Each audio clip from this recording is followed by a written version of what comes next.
Mr. President. The minority leader is Are we in recognized. quorum, Mr. President? Yes. I ask unanimous consent the quorum be dispensed. Without objection. Now, before I move to the bulk of my remarks, let me respond to the majority leader's comments on CHIP. And first, let me say I'm a good friend of Leader McConnell. We're getting along quite nicely. I know what a difficult job he has, but sometimes he says things that are just way over the top, and I have to respond, as his this morning remarks on CHIP. Of course Democrats support CHIP, Leader McConnell. You know that darn well. If we were in charge of this chamber, we would have never let it expire. But your majority did, Leader McConnell. Your majority let health insurance for 9 million children expire, even though there were bipartisan majorities in both houses of Congress that would have extended it.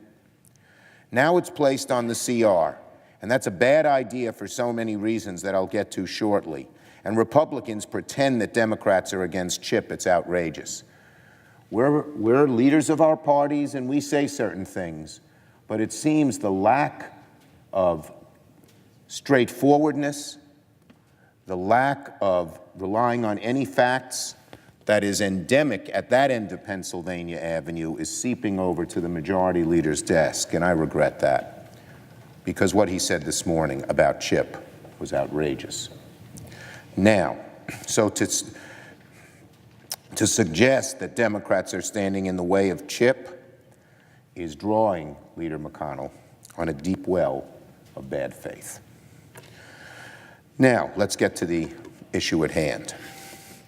Government funding expires at midnight tomorrow, and still the House Republican majority is moving forward with a continuing resolution that is very likely to be unacceptable to the Senate and may well be unacceptable to House Republicans. The CR prepared by the Speaker is not an honest attempt to govern.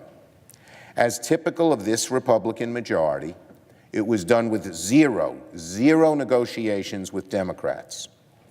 They could get away with that strategy on the tax bill when they forced it through reconciliation. They can't here. When are our Republican leaders going to learn that the best way to govern, the best way to accomplish things, is by talking to us, not dropping ultimatums on us that bear none of our input? That's what happened with the FISA bill. It nearly went down. That had divisions on both sides of the aisle. That's what's happening here, and it doesn't look good for the CR coming over from the House for that very reason.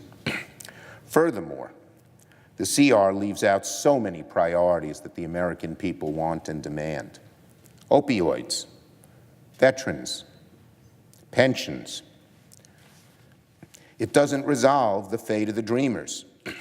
It doesn't include an increase in military funding that members from both sides of the aisle would support. It's just another kick of the can down the road because the Republicans, both in the Senate, the House, and the White House, can't get their act together.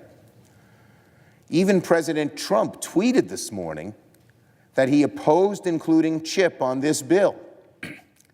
Does that mean he's against the CR? Who knows? It's a mess. We can't keep careening from short-term CR to short-term CR. If this bill passes, there'll be no incentive to negotiate, and we'll be right back here in a month with the same problems at our feet. Eventually, we need to make progress on the biggest of issues before us. And don't ask me, ask Secretary Mattis. When you talk to him, he knows how bad it is to continue CRs on the defense side. Why would our Republican colleagues go along with that? Why? Now, so this CR can't get the job done. House Republicans don't even know if they can pass it. Some Senate Republicans, like my friends from South Carolina and South Dakota, have said they don't want to vote for it. We're going to have to go in a different direction. Ideally, we'd all roll up our sleeves and try to reach an agreement on all of the issues we need to resolve. We can resolve the issues of caps for defense and non-defense spending. We can resolve disaster relief. We can resolve the health care issues. We can resolve immigration issues. And we can do all of this in a rather short time, because work has already been done on each of them for a while. We could easily sit down and find a cosmic agreement that would get the support of the majority on both sides, in both houses, and keep the government open. Despite all the rhetoric around here, I genuinely believe that. The one thing standing in our way is the unrelenting flow of chaos from the other end of Pennsylvania Avenue. It has reduced the Republicans to shambles. We barely know who to negotiate with.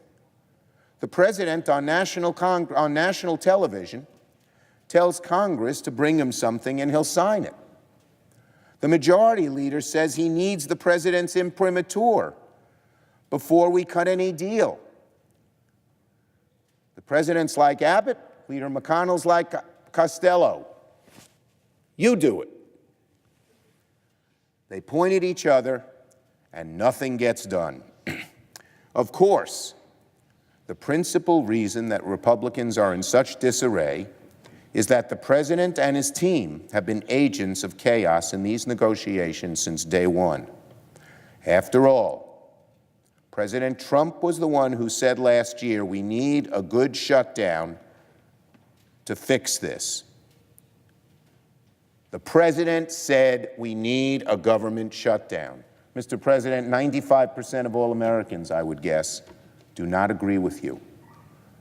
I would guess, in their hearts, 95% of all senators and congressmen, Democrat and Republican, don't agree with you, President Trump, when you say we need a good shutdown. Now, don't just ask me. Here's Politico. They're a rather down-the-middle publication. No one thinks they're left-wing or right-wing. No one thinks they're Fox or MSNBC. Here's the headline. Negotiators on Hill find Trump an unreliable partner. Lawmakers find it difficult or impossible to negotiate when the president can't seem to stick to a position for more than a few hours. The first paragraph of this article, let me read it. Donald Trump ran for president as a bipartisan deal maker. But if there's one thing he's proved after a year in office, he's better at killing bipartisan deals than clinching them. Again, that's in this paper, first paragraph. I'm going to read it again so the American people hear it loud and clear. And I know some of the rivals of this publication don't like it too much, but c'est la vie. Negotiators on Hill find Trump an unreliable partner. The first paragraph. Donald Trump ran for president as a bipartisan deal maker. But if there's one thing he's proved, after a year in office, he's better at killing bipartisan deals than clinching them. No truer words were ever written. That's not fake news, Mr. President. We all know it to be true. Exhibit A. Yesterday, regarding the discussions on DACA, the majority leader said, I'm looking for something that President Trump is going to support, and he has not yet indicated what measure he is willing to sign. He said, Mitch McConnell did, he said that he still has to, quote, figure out what the president is for. How can you negotiate when the president, who has to sign legislation, is like a sphinx on this issue, or at least like saying one thing one day and one the next? The president rescinded DACA 4 or 5 months ago. Had he not rescinded DACA, we wouldn't be here today. And remember, the vast majority of the American people, even a narrow majority of Trump supporters, support keeping the kids here, not sending them home. The president rescinded that DACA 4 or 5 months ago and told Congress to fix it. And yet the majority leader of his party seemed to have no firm idea what policy the president would support to get that done. At this late hour, That's astonishing. Exhibit B. The President's Chief of Staff has insisted that Senator Cotton and Representative Goodlatte be in the room for negotiations on DACA. I have a great respect for each of them as individuals, or the respect every senator gives to every other senator and Congress member, although I so objected to what Senator Cotton did to Senator Durbin the other day. But having said that, there is no deal that Senator Cotton or Representative Goodlatte could forge that would earn the support of a majority in either House, in either the House or the Senate. If Senator Cotton and Representative Goodlatte, who have opposed DACA all along and basically been strongly anti-immigration, if Senator Cotton and Goodlatte have veto power over an agreement, everyone knows there won't be an agreement. General Kelly must know that. And then just this morning, Exhibit C, or Exhibit B prime, just this morning, President Trump rebuked General Kelly, his own chief of staff, on Twitter for saying that he's fighting for a wall different than the one he campaigned on. So Exhibit B, on the incompetence of the Republicans on both sides of Pennsylvania Avenue, mixed messages, conflicting signals, chaos. And Exhibit C, President Trump today, with the government shutdown 1 day away, is off campaigning in Pennsylvania instead of staying in Washington to help close a deal. We are 1 day away from a government shutdown, and there's no one home at the White House. The president should be here negotiating. There is no better evidence that the president doesn't give a hoot if the government shuts down than the fact that he's away campaigning today, 1 day before the shutdown looms. We spent the last few months negotiating in good faith with our Republican counterparts, trying desperately to find a deal we could all live with. But it's been nearly impossible to reach final agreement with this president. He has oscillated between completely opposing positions in a matter of days, sometimes hours. He signaled an openness to a deal only to have his staff pull him back. He's given only vague indications of what he wants, even at this late hour. Mitch McConnell was right. He doesn't know what the president stands for. Now, Mitch McConnell ought to have the strength and courage to start negotiating on his own for the good of the country, but that hasn't happened yet either. The White House has done nothing but sow chaos and confusion, division and disarray. And it may just lead to a government shutdown that no one wants, that all of us here have been striving to avoid.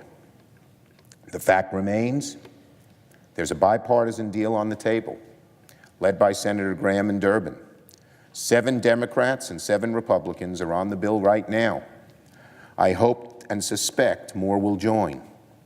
It includes significant concessions from Democrats on almost every item the president requested, including his full budget request on border security, changes to family reunification, which he calls chain migration, and an end to the diversity lottery system.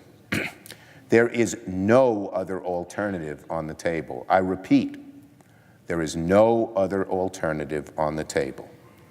If my Republican friends want to protect the dreamers, like over 70% of America says we should, this is the deal.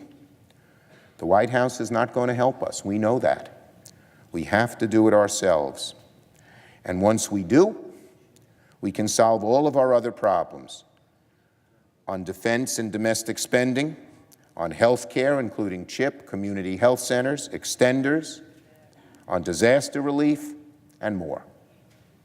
Let's roll up our sleeves and get to work on both sides of the aisle, regardless of the dithering, the indecision, and the contradictory statements of the White House. I yield the floor. Absence of a quorum. The clerk will call the roll. Mr.